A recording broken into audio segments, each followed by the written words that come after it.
Amen. Praise the Lord. Ang pinakamataas na pagpupuri, pagduluwalhati at pagsamba ay para sa ating pinakamamahal na Panginoong Sus po lamang.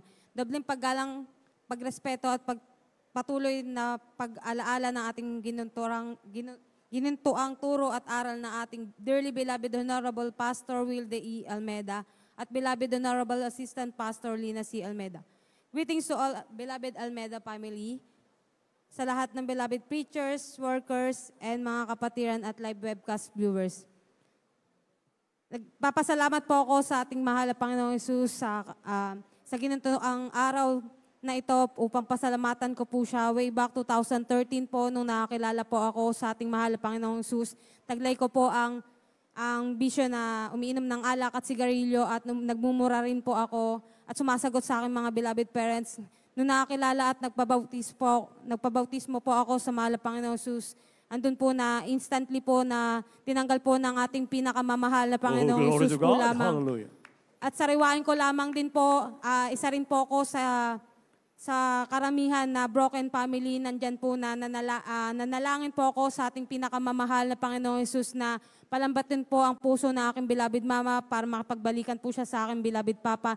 Nandyan din po na dumating po yung pagkakataon na dumating po ang aking birthday. Nandyan na talagang ang regalo ng mahal na Panginoong Hesus na lumambot yung puso na aking beloved mama at nakipagbalikan po siya sa aking beloved papa. Nandyan din po na nung hindi pa po ako nakakilala sa mahal na Panginoong Hesus na nanonood po ako ng maiksing short at mga sleeveless pong damit. Nandyan po na nung nakakilala at ginamit po ako ng mahal na Panginoong Hesus, nandyan po na unti-unti po kong binago at tinuruan manamit na may kabanalan po sa Kanya.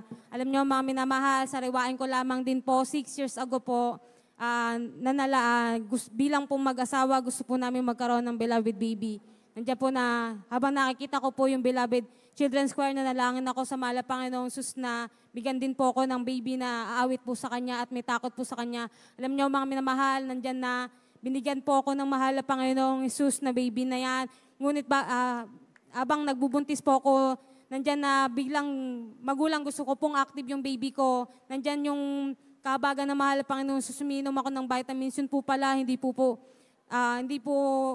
ang mahal na Panginoong doon. Alam niyo mga minamahal, muntikan po ako makainom na expert na gamot na vitamins.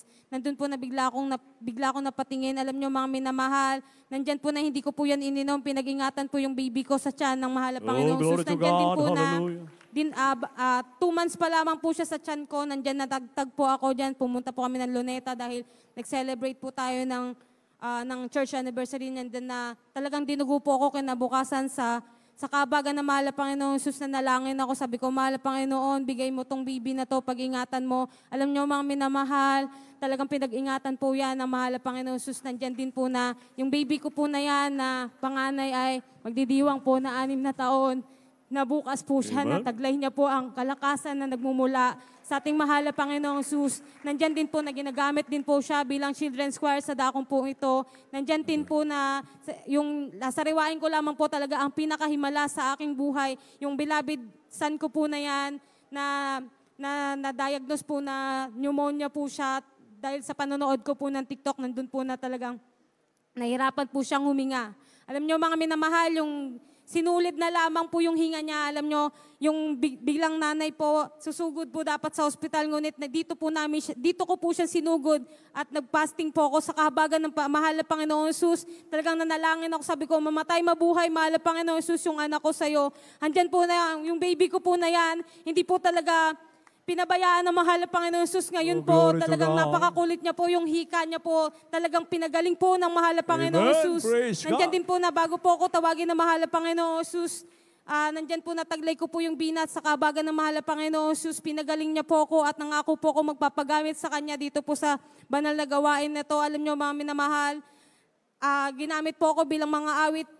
Grabe yung pagpapala ng mahal Panginoon. Provided niya po ang uniform ko at yung mga sapatos ko po na yan. Pinoprovide po ng mahal Panginoon Hesus at yung e-bike po na ginagamit po namin. Provided din po ng mahal Panginoon Hesus dahil nanalangin po ako na ginagamit po naming service yan papuntang Bible study sa kahabagan ng mahal Panginoong Hesus. Kasama ko po ang aking mga beloved child po na yan na nagpupuri po sa mahal Panginoon Hindi man po karapat dapat po mga minamahal, ginagamit po ng bilang mga awit dito po sa dako ng Marilao. Kaya hanggang dito na lang po ang lahat ng kapurihan, pasasalamat ay tanging sa ating pinakamamahal na Panginoon Jesus po lamang.